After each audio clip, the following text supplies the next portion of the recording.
علم عمرانیات کے جو ماہرین ہیں انہوں نے عمرانیات کی کتابوں میں ایک عجیب جملہ لکھا، اور وہ جملہ صبح قیامت تک تشریح طلب ہے۔ جملہ یہ ہے کہ کسی بھی قوم اور کسی بھی مذہب کی اگر شرافت کو دیکھنا ہے اور نجابت کو دیکھنا ہے تو دیکھا یہ جائے کہ قوم اور مذہب کا عورت کے ساتھ برتاؤ کیسا ہے۔ یعنی مذہب اور قوم اپنے معاشرے کی عورتوں کے ساتھ جو راہ و رسم رکھتے ہیں، جو برتاؤ رکھتے ہیں، اس برتاؤ سے پتہ چلے گا کہ قوم اور مذہب شرافت اور نجابت کی کس بلندی پر ہے۔ یہی سبب ہے کہ اسلام کے آنے سے پہلے جب مورخین قلم اٹھاتے ہیں اور دنیا کے مختلف مذاہب، مختلف تہذیبوں، مختلف تمدنوں پر گفتگو ہوتی ہے تو سب یہی لکھتے ہیں کہ پیغمبر کے آنے سے پہلے جتنی حقیر عورت سمجھی جاتی تھی کوئی نہیں سمجھا جاتا تھا، اتنی حقارت سے عورت کو دیکھا جاتا تھا۔ اب آپ پیغمبر کے آنے سے پہلے ذرا جلدی جلدی تہذیبوں پر غور کیجئے۔ مصر جو اپنی تہذیب میں، جو اپنے تمدن میں اور اپنی ترقی میں پوری دنیا پر چھایا ہوا ہے شروع ہی سے، آج بھی مصر کے تمدن اور مصر کی تہذیب پر بڑے بڑے لوگ قلم اٹھا کر کہتے ہیں کہ مصر اس وقت ترقی یافتہ تھا جب شعور ترقی بھی نہ تھا۔ لیکن آپ کو پتہ ہے مصر ہی وہ ملک ہے کہ جس میں سب سے پہلی بار عورت تخت سلطنت پر آئی۔ یعنی اتنا بڑا ملک اپنی ترقی میں کہ وہ عورت کو تخت سلطنت پر لے آیا اور عورت نے حکومت شروع کر دی۔ تو جب لوگوں کے ذہنوں میں یہ بات پہنچتی ہے کہ مصر نے عورت کو حکومت دے دی تو یہ کیسے ممکن تھا کہ عورت رسوا کی جاتی مصر جیسے ملک میں؟ اس لیے کہ جہاں عورت کو حکومت دے دی گئی تو اب سوچئے وہاں تو پھر عورت ہی عورت ہوگا نا۔ تو مصر میں جب ایک زاویے سے دیکھا گیا کہ عورت تو تخت سلطنت پر بیٹھی ہے، اب جب معاشرے کی عورت کو دیکھا گیا تو وہ ترقی یافتہ مصر، وہ مہذب مصر، وہ متمدن مصر جب اپنی عورت کی عکاسی کرتا ہے تو سب لکھنے والے مورخین نے لکھا کہ اتنی مجبور تھی مصر کی عورتیں کہ جب تک وہ مرد کو مہر نہ دے دیں ان سے کوئی شادی نہیں کرتا تھا۔ یعنی مصر کی عورت پیسہ ہوگا تو بیچاری بیاہی جائے گی، اور اگر کوئی غریب عورت ہے مصر کی تو اس کی شادی نہیں ہو سکتی۔ دیکھ لیا آپ نے مصر کی قدر عورت کی کیا ہو رہی ہے۔ چلیے تھوڑا آگے بڑھتے ہیں اور عرب معاشرے کی عورت کو دیکھتے ہیں اسلام آنے سے پہلے۔ اب جب عراق کی تاریخ عورت کے حوالے سے لکھی گئی تو عجیب جملہ سب نے لکھا کہ عراق میں بھی عورت اتنی مجبور تھی کہ عورتوں کے فیصلے ان کے رہنما کرتے تھے، ان کے کاہن کرتے تھے، اور جس عورت کے لیے کاہن کہہ دے کہ اس مرد سے شادی ہوگی، عورت ایک جملہ نہیں کہہ سکتی کہ بھائی میری شادی اس سے نہ کرو، میں اسے پسند نہیں کرتی۔ کاہن نے فیصلہ کیا آپ کو شادی کرنا پڑے گی۔ تو یہ تھی دوسری تہذیب، بابل کی تہذیب یعنی عراق کی تہذیب۔ اب آئیے ذرا جلدی سے ہم ایران کی تہذیب دیکھتے ہیں۔ ایران بھی بڑا مہذب اور متمدن اپنے عہد میں مانا جاتا تھا اور سمجھا جاتا تھا۔ آج بھی ایران کی تہذیب بہت مشہور ہے، لیکن جب عورت کی بات آئی ایران کے حوالے سے رسول کے آنے سے پہلے تو تاریخ لکھنے والوں نے لکھا کہ عورت ایران میں بھی مختار نہ تھی، مجبور تھی، اور اتنی مجبور تھی کہ اگر کوئی مرد عورت کو قتل کر دے تو عورت یہ سوال کرنے کا بھی حق نہیں رکھتی تھی مجھے مارا کیوں جا رہا ہے۔ تاریخ دیکھیے کتنا عورت پر ظلم ہو رہا ہے اور عورت کی تصویر معاشرے کو دکھائی جا رہی ہے۔ چلیے تھوڑا سا آگے بڑھیے اور ترکی کی سرحد پر بھی بیٹھیے اور دیکھیے کہ ترکی میں عورت کی کیا مدح تھی یا عورت کی کیا قدر تھی۔ تو تاریخ کے لکھنے والوں نے لکھا ترکی میں طریقہ یہ تھا مرد سے عورت کی شادی کا کہ بازار لگایا جاتا تھا اور صف میں عورتوں کو کھڑا کر دیا جاتا تھا اور مرد آتے تھے، جس پر دل چاہتا تھا کپڑا سر پہ ڈال دیتے تھے اور اسے بیاہ لیتے تھے۔ عورت کو کوئی حق نہیں تھا یہ بتانے کا کہ یہ جو دوپٹہ میرے سر پر ڈال رہا ہے مجھے پسند ہے کہ نہیں۔ دیکھ رہے ہیں آپ عورت کے ساتھ کیا ہو رہا ہے۔ اور جب چلتے چلتے ذرا سے اپنے پڑوسی ملک کی تہذیب کو دیکھ لیجئے رسول کے آنے سے پہلے۔ اچھا یہ فوراً آپ اس لیے پہنچ جائیں گے کیونکہ ابھی بھی وہاں پر کچھ گھروں میں اور کچھ جگہوں پر یہ ہو رہا ہے۔ وہ کیا ہے؟ رام جی اور لکشمن جی کی بھومی۔ دیکھیں بزرگوں نے لطف لیا ہے اس جملے سے، یعنی وہ پوتر بھومی کہ آج بھی کہتے ہیں رام جی کی تہذیب اور لکشمن جی کی تہذیب اور ہماری یہ تہذیب اور ہماری وہ تہذیب۔ جب اس تہذیب میں عورت کو دیکھا گیا تو وہاں تو رسم بنا دی گئی جسے ستی کی رسم کہتے ہیں، اور اس میں ہوتا یہ ہے کہ اگر شوہر مر گیا تو اب بیوی کو جینے کا کوئی حق نہیں ہے، یہاں شوہر جلایا جائے گا، یہاں بیوی ستی کے حوالے ہو جائے گی۔ جلا دیا گیا عورت کو، ختم کر دیا گیا عورت کو۔ اب یہ نہیں پتا کہ کب سے یہ ستی کی رسم ختم ہوئی، لیکن بہرحال ستی کے بعد بھی جلانے کے علاوہ بھی اگر عورت کو چھوڑ دیا گیا بعد شوہر کہ جلائیں گے نہیں تو کیا کیا؟ اس بیچاری کے سر کو مونڈ دیا۔ اب نہ وہ کسی اچھی محفل میں آ سکتی، کہیں پیدائش ہو خبردار انہیں نہ لے کر آنا، ان کے قدم اچھے نہیں ہیں۔ یہ آپ کی اپنی تہذیب ہے، ہمارے یہاں بھی اب یہ ساری چیزیں شروع ہو گئی۔ اس خاتون کو نہ لانا، وہ بے شوہر خاتون ہے، اگر وہ مہندی لگا دے گی نئی نویلی دلہن کی تو اس پر اثر آ جائے گا۔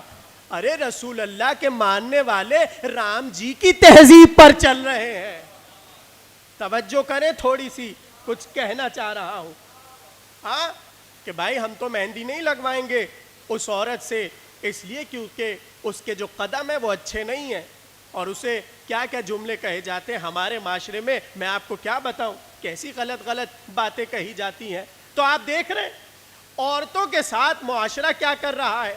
اور پھر آگے چلیے عرب کی طرف، تو عرب کے لیے تو قرآن نے کیسا نقشہ کھینچا کہ جیسے انہیں پتہ چلتا ہے کہ بیٹی ہوئی ہے تو ان کے چہرے کالے پڑ جاتے ہیں، اور یہ ایک دوسرے سے نظریں نہیں ملاتے شرمندگی سے کہ ہم کس منہ سے بتائیں ہمارے ہاں بیٹی پیدا ہوئی ہے۔ اور پھر کیا کیا عرب میں نکاح رکھے گئے تھے اور عورت کی توہین کی گئی تھی، آج بھی تفسیر میں وہ ساری چیزیں قید ہیں، محفوظ ہے، جا کر دیکھیے۔ بس ایک تہذیب اور سنی اور میں اپنی تقریر کو شروع کروں۔ اور ایک عجیب تہذیب یہ بھی نظر آئی کہ بھگوان اور رکھے گئے ہیں بت اپنے بنائے ہوئے، اور نظر مان رہا ہے باپ کہ اگر میری مراد پوری ہو جائے گی میں اپنی بیٹی کو بلی چڑھا دوں گا، میں اس بت کے سامنے اپنی بیٹی کو ذبح کر دوں گا، اپنی بیٹی کو جلا دوں گا، اپنی بیٹی کو قربان کر دوں گا۔ یعنی آپ نے دیکھا معاشرہ الگ عورت کو ستا رہا ہے، معاشرے کے رہنما الگ عورت کو ستا رہے ہیں، اور اب خدا کے ذریعے بھی عورتوں کو ستایا جا رہا ہے۔ کس تہذیب سے اور کس عہد سے اور کس عصر سے یہ عورت گزر رہی ہے کہ جہاں معاشرہ عورت کو تسلیم نہیں کر رہا، جہاں معاشرے کے رہنما عورت کو تسلیم نہیں کر رہے، جہاں معاشرے کے خداؤں کے سامنے عورت کو بلی چڑھایا جا رہا ہے، وہاں عورت یہ تصور کر سکتی تھی کہ معاشرے والے ہمیں طاہرہ کہیں گے؟ دیکھیں آپ سمجھے ہی نہیں، میں تو بڑی باریک منزل سے آپ کو یہاں تک لایا۔ جہاں معاشرہ مسلسل عورت پر ظلم کر رہا تھا، کیا وہاں عورت کے یہ ذہن میں تھا، تصور میں تھا کہ معاشرہ ہمیں طاہرہ کہے گا، علماء احترام میں کھڑے ہوں گے اور خدا سلام بھیجے گا؟ تو بس اب تین ہمیں معاشرے میں لوگ نظر آئیں گے۔ ایک معاشرے کے افراد ساری تہذیبوں پر رکھیے جو عورت کو تسلیم نہیں کر رہے، ایک معاشرے کے رہنما جو عورت کی تعظیم نہیں کر رہے اور عورت کو اپنے مطابق چلا رہے ہیں، اور ایک معاشرے کے خدا اپنے ہاتھوں سے بنائے ہوئے جن کے سامنے عورتوں کی بلیاں چڑھائی جا رہی ہیں، ایسے معاشرے میں جب ایک خاتون ایسی آتی ہے، خدا کا سلام آتا ہے، معاشرہ طاہرہ کہتا ہے، اور علماء نہیں معصوم تعظیم کے لیے بلند ہوتا ہے، ایسے میں جس عورت نے اپنے آپ کو منوایا اسے خدیجہ کہتے ہیں۔ تو اب 3 کیٹیگری آپ نے دیکھ لی، ایک معاشرے میں بنائے ہوئے خدا، ایک معاشرے کے رہنما، اور تیسرا معاشرے کے افراد۔ تو اب ہم تقریر پہلے تھوڑی سی خدا اور خدیجہ پہ کر لیتے ہیں، پھر معاشرے کے رہنما اور خدیجہ پہ کر لیتے ہیں، پھر معاشرے کے افراد اور خدیجہ پر کر لیتے ہیں۔ تو آپ ساتھ دیں گے نا میرا؟ تو اب ہم اس زاویے سے آتے ہیں کہ وہ بی بی کہ پروردگار جسے سلام بھیج رہا ہے۔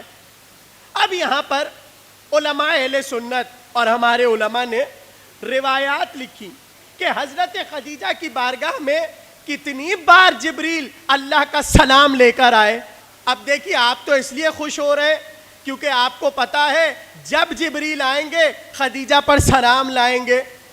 اب جب باہر یہ روایت پڑھی جائے وہ کیسے بیان کریں؟ ان پر بھی سلام آیا تھا۔ نہیں جملہ کہہ دوں، واحد زوجہ رسول ہے جس پہ اللہ کا سلام آیا۔ یا علی یا علی۔ اب آیا کس انداز سے وہ سن لیجئے۔ اب میں دیکھیے ساری روایات کو چھوڑ کے بس ایک اختیار کر رہا ہوں، چونکہ ٹائم ظاہر کامل ہونا ہے اور مجھے جلدی جلدی آگے بڑھنا ہے۔ توجہ، کہتے ہیں کہ جب رسول اللہ کو لے کر جبریل معراج پر گئے، اب ایک منزل آئی جسے سدرۃ المنتہا کہتے ہیں۔ اب وہاں پہ جبریل ٹھہر گئے، رسول نے کہا چلو آگے چلو۔ جبریل یہاں پر کیوں ٹھہر گئے؟ کہا یا رسول اللہ اگر آگے گئے تو ہمارے بال چھن جائیں گے، ہمارے پر جل جائیں گے، بس یہ ہماری انتہا ہے، ہم یہاں سے آگے عبور نہیں کر سکتے، آگے نہیں جا سکتے۔ رسول اللہ تشریف لے گئے، اور اب جب پیغمبر واپس آئے جبریل وہیں پر کھڑے تھے، جبریل وہیں پر کھڑے۔ اب رسول اللہ نے جبریل کے پاس آ کر ایک جملہ کہا، گزشتہ برس پڑھا تھا میں نے لیکن تفصیل سے نہیں پڑھا تھا، اس برس میں تفصیل سے پڑھ رہا ہوں۔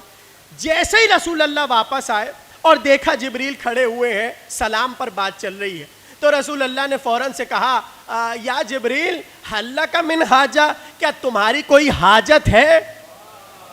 توجہ توجہ، اے جبریل کیا تمہاری خواہش ہے، تمہاری کوئی حاجت ہے؟ اب یہاں رک کے میں ایک جملہ کہتا ہوں، کون پوچھ رہا ہے؟ کائنات کا رسول۔ اور کیا پوچھ رہا ہے؟ تمہاری کوئی حاجت ہے؟ تو میں اگر جبریل امین کی جگہ ہوتا تو میں رسول اللہ سے کہتا یا رسول اللہ پرسوں عمر بیت گئی ہماری اور ہم یہیں پر رہتے ہیں، اگر آج آپ یہ انتہا کو منقطع کر دیں، یہ انتہا کو ہمارے لیے ختم کروا دیں، ہم جب چاہیں سارے حجابات کو ہٹا کر اوپر چلے جائیں۔ تو رسول اللہ نے تو موقع دیا تھا، مانگو کیا چاہیے جبریل؟ اور جبریل مانگ کیا رہے ہیں؟ ابھی تو میں بتاؤں گا جبریل کیا مانگ رہے ہیں، میں تو یہ کہہ رہا ہوں ہونا یہ چاہیے تھا کہ جبریل کہتے یا رسول اللہ اس انتہا کو ہمارے لیے ختم کروا دیجئے، ہم جب آسمان پر بلندی پر جانا چاہیں ہم چلے جائیں، بس یہ ہماری حاجت ہے، اس سے بڑی کوئی حاجت نہیں۔ جبریل نے یہ مانگا ہی نہیں۔ اب سوال یہ ہے جبریل نے مانگا کیا؟ توجہ توجہ، جبریل نے مانگا کیا؟ رسول اللہ نے کہا حل لک من حاجہ، کیا تمہاری کوئی حاجت ہے؟ جبریل نے کہا حاجتی ان تقرأ علی خدیجہ من اللہ و منی السلام، ہم تو بس اتنا چاہتے ہیں خدیجہ تک ہمارا سلام پہنچ۔ نہیں جھومیں گے تو اب آپ، جبریل کی معراج سدرہ کو عبور کرنا نہیں ہے، خدیجہ کو سلام کرنا۔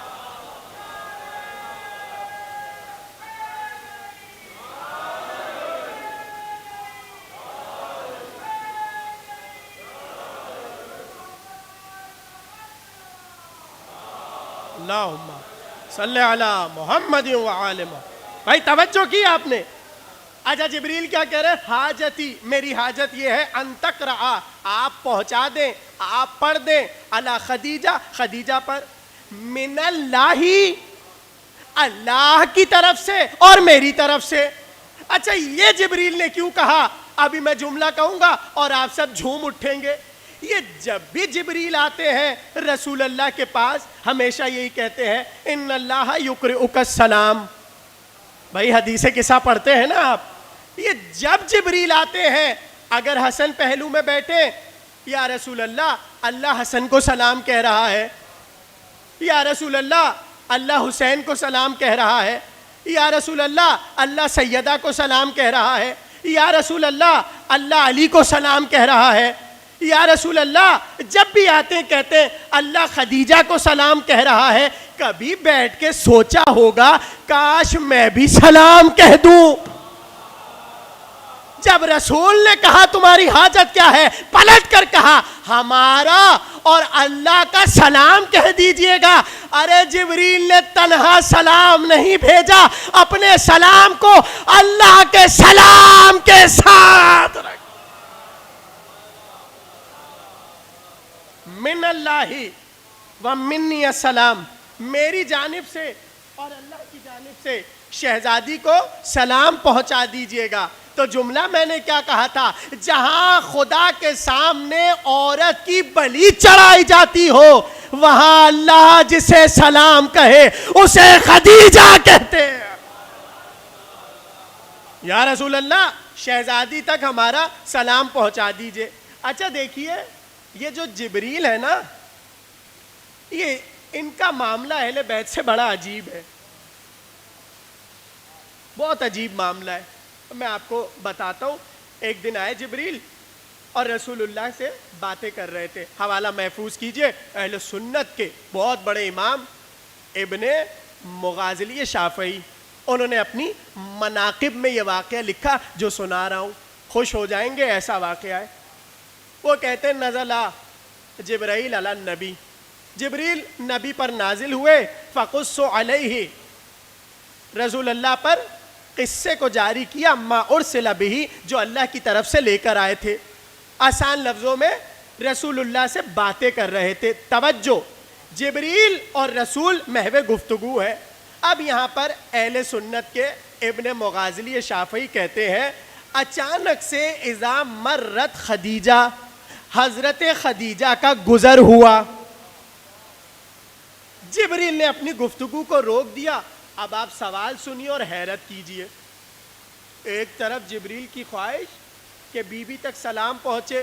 اب ذرا دوسرا کریکٹر دیکھیے جبریل کا. کہتے ہیں جیسے ہی حضرت خدیجہ گزری جبریل نے کہا یا رسول اللہ من ہذہ، یہ خاتون کون ہے؟ توجہ کر لیں تھوڑی سی. ارے جبریل کیا تم انہیں نہیں جانتے؟ یہ کون ہے؟ اچھا دیکھیے آپ لوگ نہیں سمجھ رہے نا، میں آپ کو دوسرے طریقے سے سمجھاؤں. یعنی ایک طرف تو جبریل کہہ رہے ہیں ہمارا سلام پہنچا دیں، سب سے بڑی حاجت یہ ہے، اور ایک طرف کہہ رہے ہیں من ہذہ یا رسول اللہ، یہ خاتون کون ہے؟ اتنا یاد رکھیے گا جب ملائکہ اہل بیت میں سے کسی کے حوالے سے پوچھیں یہ کون ہے، اس کا مطلب یہ ہے ملائکہ اس کی زبانی فضائل سننا چاہتے ہیں. نہیں میں آپ کو سمجھاتا ہوں. جیسے ہی چادر کے نیچے جمع ہوئے سب نے پوچھا یا رب ومن تحت الکساء، پروردگار یہ چادر کے نیچے کون ہے؟ اے فرشتوں جھولا جھلانے تم آتے ہو، روٹیاں مانگنے آتے ہو، وہی لے کر آتے ہو اور پوچھ رہے ہو ومن تحت الکساء، یہ چادر کے نیچے کون ہے؟ یہاں سے پتہ یہ چلا کہ جب بھی کوئی فرشتہ یہ سوال کرے یہ کون ہے، اس کا مطلب یہ ہے فرشتہ فضائل سننا چاہتا ہے. ارے لے کر آئے تھے کلام خدا. جبریل نے کہا ابھی روکیے، ہمیں تو خدیجہ کے فضائل. تھوڑا سا جاگ کے سنیں.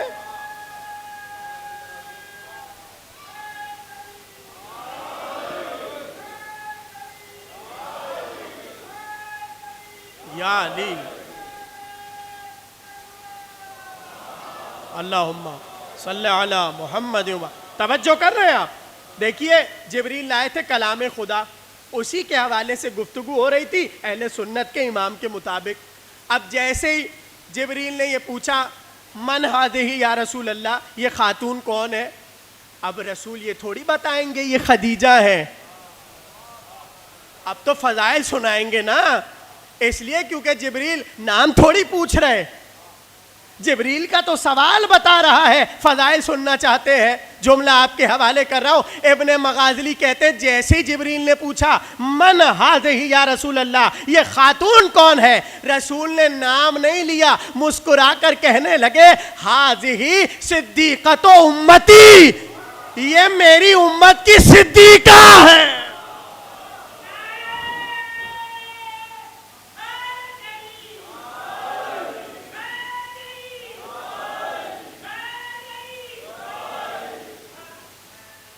ہی صدیقۃ امتی، یہ میری امت کی صدیقہ ہے. ساتھ دیں گے تو جملہ کہہ دوں، مجھے نہیں معلوم امت کی فہرست میں صدیقہ کون کون ہے، مگر مجھے اتنا معلوم ہے رسول نے خدیجہ کو خود سے صدیقہ کہا. ہذہ صدیقۃ امتی، یہ میری امت کی صدیقہ ہے. آگے بڑھیے تو جبریل اللہ کا سلام لے کر آئے، اور کس انداز سے کہ اللہ کا بھی سلام کہیے اور ہمارا بھی سلام کہیے. تو پتہ یہ چلا کہ معاشرے میں عورت باعتبار خدا جو زمانے نے بنائے ان کے سامنے رسوا کی گئی. اللہ نے کہا عورت تو ایسی ہو جسے ہم سلام بھیجیں. دیکھیے آتا سب ہے وہاں سے، سلام بھی آتا ہے، لعنت بھی آتا. یہ اپنے اپنے مقدر کی بات ہے، کون سلام لے کون لعنت لے. توجہ کر رہے ہیں آپ؟ اچھا گھبرائیں نہیں، دیکھیں آپ کو گھبرانے کی ضرورت نہیں ہے. جا کر دیکھیے ان حدیثوں کو. علماء اہل سنت نے کتابیں لکھی ہیں اس موضوع پر، اور نام ہے کتابوں کے ملعون خواتین. اس میں باتیں لکھی اور حدیثیں جمع کی ہیں کہ کون کون سی عورت اللہ کی بارگاہ سے لعنت کی حقدار ہوتی ہے. جا کے دیکھیے وہ حدیثیں ہمارے یہاں بھی ہیں، اہل سنت کے یہاں بھی ہے. تو جملہ کہہ دوں، اگر سلام چاہنا ہے خدا سے، دوسروں کی سیرت پہ نہ چلنا، خدیجہ کی سیرت پہ چلنا. یا رسول اللہ، اللہ سلام کہتا ہے حضرت خدیجہ کو. تو معاشرے کا ایک حصہ کہ جسے عورت کے حوالے سے ہمیشہ برا دکھایا گیا، اس لیے کہ معاشرہ تو اپنے بنائے ہوئے خداؤں کے سامنے عورت کی بلی چڑھا رہا تھا، عورت کو جلا رہا تھا، عورت کی قربانی دے رہا تھا. وہاں خدا نے بتایا ہم عورت پر سلام بھیجتے ہیں. اب آئیے دوسرا فرد معاشرے کا کون ہے؟ کاہن. آپ کی زبان میں رہنما، مذہبی رہنما، مذہبی قائد، مذہبی رہبر. یہ کون ہے؟ یہ بتائے گا کہ عورت کیا ہے. تو بابل کی ہسٹری لکھنے والوں نے کیا لکھا کہ یہاں تو مشکل یہ تھی کہ کاہن نے جس کے ساتھ جوڑ دیا عورت کو، اب عورت یہ نہیں کہہ سکتی کہ ہمیں اس سے شادی نہیں کرنی. یعنی پہلے کے دور کے رہبروں نے اور پہلے کے دور کے رہنماؤں نے یہ بتایا کہ ہم عورت کی ایسے تحقیر کرتے ہیں، اور رسول اور آل رسول نے بتایا ہم عورت کی کیسی تعریف کرتے ہیں. مگر بات کل اتنی ہے، عورت ایسی ہونی چاہیے کہ جیسے ہی بزم رسول میں آئے رسول کھڑے ہو جائے.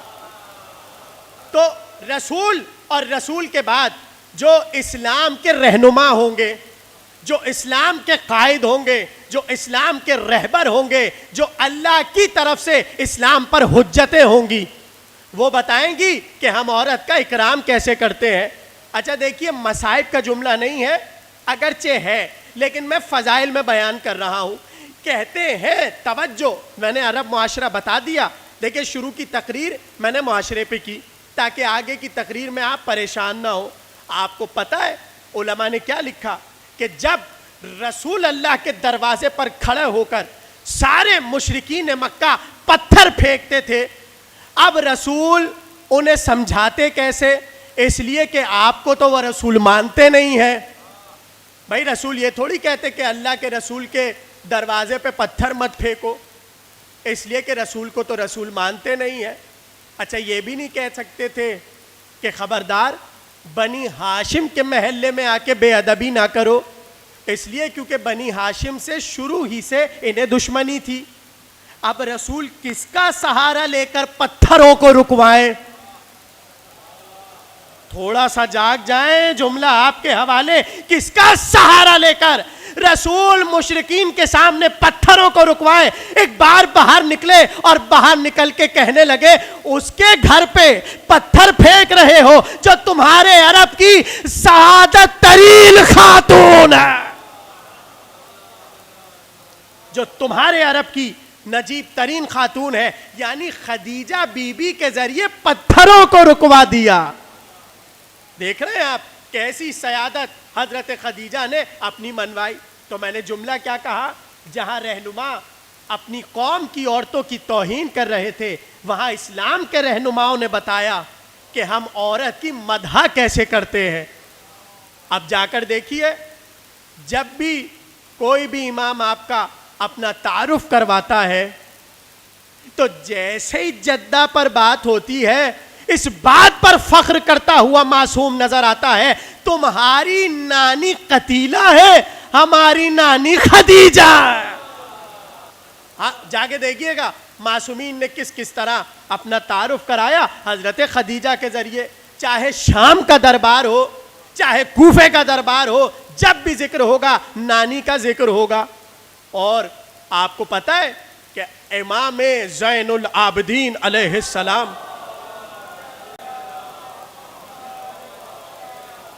مصلی پر بیٹھے ہیں اور یہی ماہ مبارک رمضان ہے اور مناجات پڑھ رہے ہیں. اب مناجات میں کہاں سے ذکر آئے گھر والوں کا؟ مناجات میں تو اللہ اور بندے کی گفتگو ہوتی ہے. پروردگار تو رحیم، تو ایسا، تو ایسا، تو ایسا، اور میں تیرا حقیر بندہ. یہی مناجات ہوتی ہے. اب امام دیکھیے مصلی پہ کیسے ذکر کریں گے. مناجات کرتے کرتے ایک بار درود کی بات آئی. امام نے فوراً سے کہا اللہم صلی علی محمد المصطفیٰ و علی المرتضی و فاطمۃ الزہرا و خدیجۃ الکبریٰ. جیسے بی بی کا نام آیا صلوات کے ذریعے تعارف کرا دیا.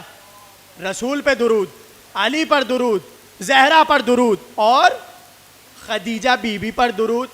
اور جا کر دیکھیے حضرت زید شہید سلام اللہ علیہ جب تحریک کے لیے بلند ہوئے اور لوگوں کو اپنی طرف بلایا تو جو پرچم بلند کیا تھا اس پہ بڑا بڑا لکھا ہوا تھا ابونا رسول اللہ و جدتنا خدیجہ. ہمارے بابا، ہمارے جد رسول ہے اور ہماری جدہ حضرت خدیجہ. تو میں نے کیا کہا؟ ہر امام تعارف کرا رہا ہے. اب دیکھیے جملہ جو میں کہنے جا رہا ہوں اس پہ آپ جھوم اٹھیں گے، اس لیے کیونکہ آپ کثرت سے وہ جملہ پڑھتے ہیں. جیسے ہی پہنچے امام جعفر صادق علیہ السلام،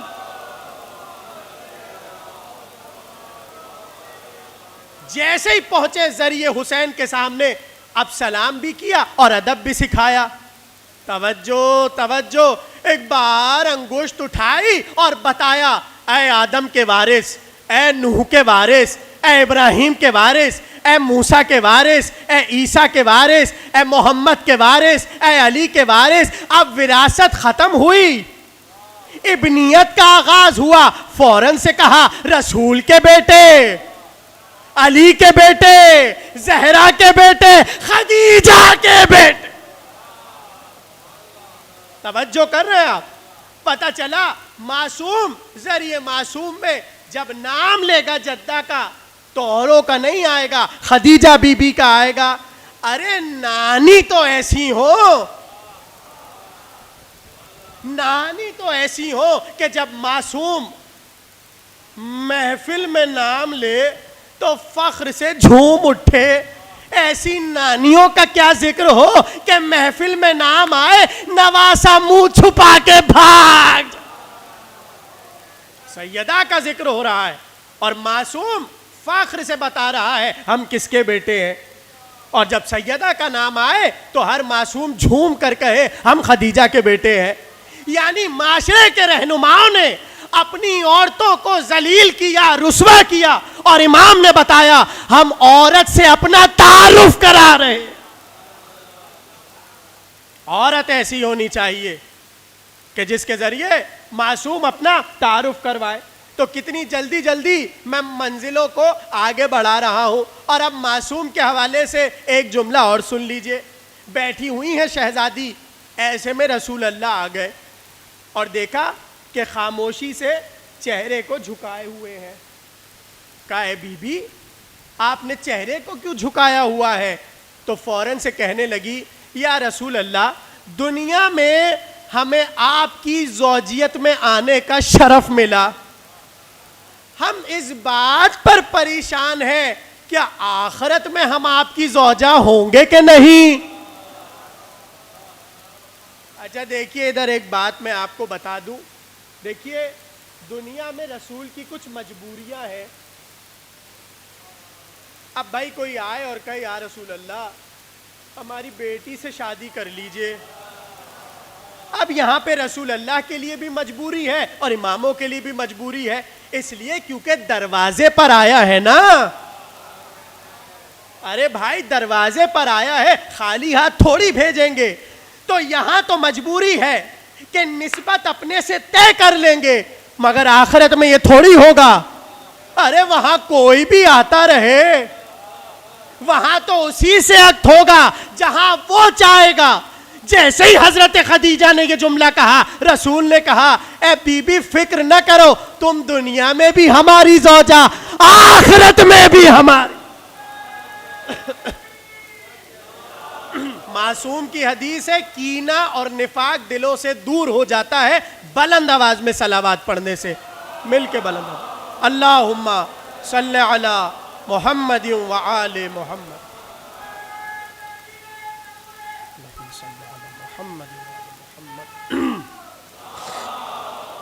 اللہم صلی علی محمد و آل. بس بھائی تقریر کا آخری حصہ شروع ہو رہا ہے اور بس یہاں پہ تقریر تمام ہوگی. تو آپ نے دو معاشرے کے حوالے سے دیکھے, ایک خدا اور ایک معاشرے کا رہنما, ٹھیک ہے نا. اب آ جائیے معاشرے کے فرد پر. آپ نے دیکھا کہ لاکھ مصر خوش ہو کہ ہم بڑے ترقی یافتہ ہیں اور مصر کے رہنما یہ کہیں کہ ہم ہی تو وہ ملک ہے کہ جس نے عورت کو حکومت عطا کی, عورت کو سلطنت عطا کی. لیکن جیسے ہی مصر کے معاشرے پر بات آئے گی, ابھی تو باتیں وہی سمجھے گا جو پہلے جملے سے تقریر سن رہا ہے, جیسی معاشرے پر بات آئے گی سارے حاکم نظروں کو جھکا لیں گے. اس لیے کیونکہ مصر کی عورت تو بیچاری شادی نہیں کر سکتی جب تک مہر نہ دے مرد کو. اب آئیے عرب کے معاشرے پر اور شہزادی پر. جملہ جانے آپ کیسے سنیں گے اور کیسے جملے کا بار اٹھائیں گے جس معاشرے میں طہارت کا شعور تک نہ تھا, اس معاشرے میں خدیجہ کو طاہرہ کہتے تھے. جس معاشرے میں شعور نہ تھا کہ طہارت کسے کہتے ہیں, اس معاشرے میں جس نے اپنے کو طاہرہ کہلوایا اسے خدیجہ کہتے ہیں. بس اب اس پہ گفتگو ہوگی اور تقریر تمام ہو جائے گی. معاشرے کے تینوں فرد سے میں نے گفتگو کر لی, اب آخری فرد پہ گفتگو ہے اور آپ کی ذہانت کا امتحان ہے. پورا عرب جنہیں طہارت کا نہیں معلوم وہ بی بی کو طاہرہ کہہ رہے ہیں. اب آیت آپ کی پڑھی ہے, سنی ہے, اور ایک ایک شیعہ بچے کو یاد ہے. آیت تطہیر, انما یرید اللہ لیذھب عنکم الرجس اہل البیت ویطہرکم تطہیرا. اللہم صلی علی میں عجیب رخ آپ کے سامنے خدا کی قسم بڑی محنت کے بعد لے کر آیا ہوں، میری محنت کو ضائع نہ کیجیے گا. توجہ، جا کر دیکھیے اس آیت پر کتنی بحث ہے، اور آپ کو پتا ہے، آپ نے سن رکھا ہے اس آیت کی بحث کے بارے میں. اور بحث کیا ہے؟ دیکھیں بظاہر بھائی نے بتا دیا بحث کیا ہے، کہ ازواج رسول اہل بیت میں ہیں کہ نہیں. توجہ، اس پہ بحث ہے. اتنی موٹی موٹی کتابیں عربی فارسی میں لکھ دی گئیں، اور کئی کئی جلدوں پر ابھی بھی قم سے کتاب چھپ رہی ہے آیہ تطہیر کے ذیل میں 10 جلدوں پر، اور اس پر یہ بحث ہے کہ ازواج شامل ہیں اہل بیت میں کہ نہیں. میں نے کہا تھا ذہانت کا امتحان ہے. میں آپ سے سوال کروں، مجھے جواب ضرور دیجیے گا، اور یہاں سے میں جملہ آپ کے حوالے کروں. یہ کیوں اتنا اصرار ہے کہ ازواج کو آیہ تطہیر میں شامل کریں؟ بھائی سوال کر رہا ہوں میں آپ سے، جواب دیجئے مجھے. یہ سارا اصرار مسلمانوں کا کیوں ہے کہ ازواج رسول کو آیہ تطہیر میں شامل کریں؟ جواب کو لے کے، اس لیے کہ جیسے ہی ہم شامل کریں گے فوراً نام کے آگے طاہرہ لگا دیں گے. بھائی پتہ نہیں آپ سمجھے کہ نہیں سمجھے میری بات. صرف یہی وجہ ہے کہ جیسے ہی ہم نے کہا آیت میں شامل ہے تو فوراً سے ہم نام کے آگے طاہرہ لگوا دیں گے. یعنی ساری بحث ہو رہی ہے کسی کی طرح، کسی بھی طرح ہم نام کے ساتھ طاہرہ لگا لیں. ارے جب آیت بھی نہیں نازل ہوئی تھی خدیجہ تب بھی طاہرہ تھی. شہزادی تو اس وقت بھی طاہرہ تھی جب قرآن نہیں نازل ہوا تھا. ابھی تو طہارت کی باتیں بعد میں ہوں گی. اب اس سے زیادہ مشکل میں آپ کے لیے پیدا کروں؟ پتہ نہیں کیا کل سے ہو رہا ہے کہ تقریر مشکل سے مشکل ہوتی جا رہی ہے. اب آج کا بس تقریر تمام ہو رہی ہے، معاشرے کا آخری فرد ہے، اس پر گفتگو تمام ہوگی. توجہ سے سنیے گا. ہم نے کیا کہا کہ جیسے ہی یہ واقعہ پڑھا جاتا ہے آیہ تطہیر کا تو آپ سنتے ہیں نا فلاں شہزادی تشریف لائیں اور کام چادر کے نیچے آ جائیں. رسول اللہ نے کہا نہیں، آپ خیر پر ہیں مگر چادر کے نیچے نہیں آ سکتی. ام سلمہ سلام اللہ علیہ اسی طرح ایک اور تشریف لائیں اور کہا کہ ہم چادر کے نیچے آ جائیں. رسول نے کہا نہیں، اب میں آپ کو پریشان کروں. اچھا دیکھیے کبھی کبھار اپنا خود بھی امتحان لیا کیجئے. توجہ، رسول نے شہزادی ام سلمہ اور حضرت عائشہ دونوں ازواج سے کہا آپ چادر کے نیچے نہیں آ سکتی. صحیح ہے نا؟ سارے اہل سنت علماء نے یہاں تک بات لکھی. اب یہاں سے نتیجہ ہم یہ نکالتے ہیں، توجہ، بہت عجیب و غریب منزل پہ میں آپ کو لے کر آیا ہوں. یہاں سے ہم یہ جملہ نکالتے ہیں کہ ازواج رسول اہل بیت میں شامل نہیں ہیں. تو جب نتیجہ ہم ہی نے نکالا ہے تو حضرت خدیجہ کیسے شامل ہو گئیں؟ میں نے کہا تھا بھائی آج تو ذہانت کا امتحان ہے اور تقریر تو یہاں پر ختم ہو جائے گی. جانے آپ کیسے میرا آگے کا جملہ سماعت کریں گے جب یہ قانون ہم لوگوں نے بنا لیا کہ ازواج رسول چادر میں شامل نہیں ہے تو پھر ہم حضرت خدیجہ کے بارے میں کیا کہیں گے؟ کتنی مشکل گھڑی ہے یہاں پر فیصلہ کرنا کہ جب ازواج نہیں ہے تو کوئی بھی نہیں ہے. ارے حضرت ام سلمہ نہیں ہے. اب بتائیے کہاں سے آپ شہزادی خدیجہ کو چادر کے حوالے سے گفتگو کریں گے؟ جواب آخری ہے، اور اب یہ جواب ہے کل کی تقریر سے. کل کی میں نے تقریر کیا کی تھی کہ جناب خدیجہ کی آغوش کے پروردہ علی اور سیدہ،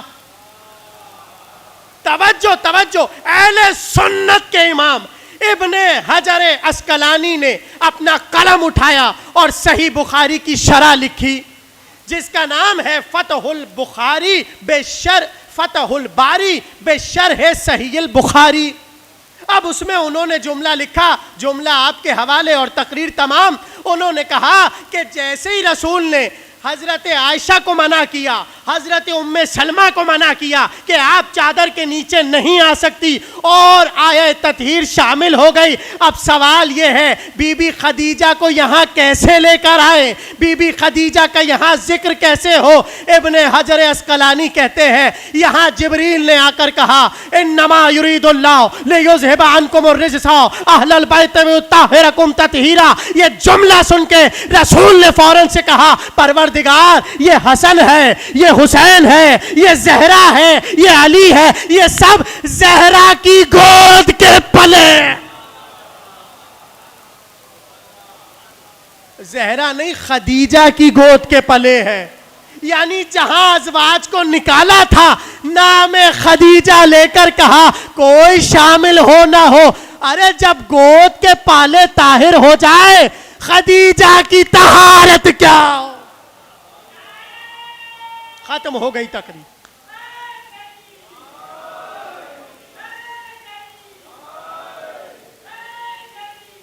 رسول اللہ نے حضرت خدیجہ کا نام لیا, پروردگار یہ سب خدیجہ کی گود کے پلے ہیں. اچھا دیکھیے امام حسن اور امام حسین نہیں پلے, لیکن چونکہ سیدہ کی گود میں پلے ہیں تو سیدہ کی گود خدیجہ کی گود ہے. ہاں ٹھیک ہے, ختم ہو گئی تقریر. اب جملہ سنیے, حضرت خدیجہ کی گود کے یہ سب پلے ہیں. یعنی رسول نے طہارت کا جب تعارف کرایا تو اس طرح کرایا جس کی گود کے پلے ایسے طاہر ہو, تو جس گود میں پلے اس کی طہارت کیا ہوگی. تو میں نے آپ کو معاشرے کے تینوں فرد سے حضرت خدیجہ کا تعارف کرا دیا.